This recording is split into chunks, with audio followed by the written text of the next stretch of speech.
Saudi আরবের রাজধানী রিয়াদে চালু হয়েছে A12 নামের একটি নতুন ক্যাফে, যেখানে বার খোলার অনুমতি দিয়েছে সৌদি কর্তৃপক্ষ।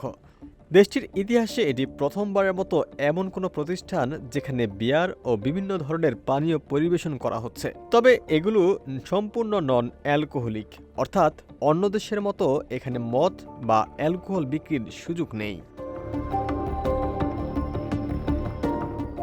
বার্তা সংস্থা এএফপির প্রতিবেদনে বলা হয়েছে, বহির্বিশ্বে যেসব পানীয় সাধারণত অ্যালকোহলযুক্ত, ঠিক সেই ধরনের পানীয় এই ক্যাফেতে অ্যালকোহল ছাড়া পরিবেশন করা হয়। পরিবেশের দিক থেকেও এটি অন্যান্য দেশের বারের অভিজ্ঞতার সঙ্গে অনেকটাই মিল রাখে। এখানে নারী পুরুষ একসঙ্গে বসে পানীয় উপভোগের সুযোগও রয়েছে।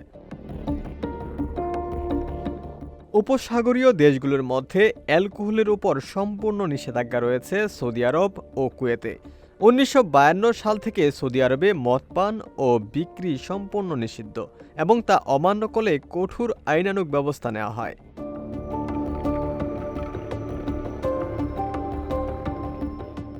এর আগে ২০২৪ সালে অমুসলিম কূটনীতিকদের জন্য রিয়াদে একটি দোকানকে মদ বিক্রির অনুমতি দেওয়া হয়েছিল। আলাদা একটি প্রতিবেদনে ফ্রান্স 24 জানিয়েছে, অমুসলিম বিদেশি কর্মী ও কূটনীতিকদের জন্য নতুন দুটি মদের দোকান খোলার পরিকল্পনা করেছে সৌদি আরব। এর মধ্যে একটি স্টোর রাষ্ট্রীয় তেল জায়ান্ট আরামকোতে কর্মরত অমুসলিম বিদেশি কর্মীদের জন্য ও আরেকটি জেদ্দায় কূটনীতিকদের জন্য চালু করা হবে।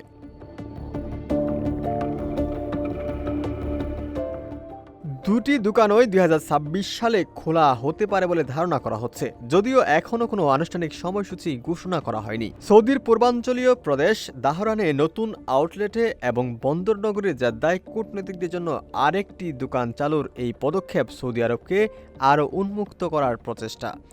দেশটির কার্যত শাসক ও যুবরাজ মোহাম্মদ বিন সালমানের নেতৃত্বে এসব পরিবর্তন ঘটছে।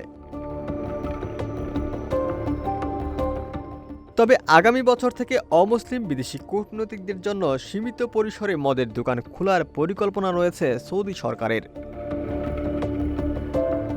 ওমর ফারুক, ঢাকা প্রকাশ।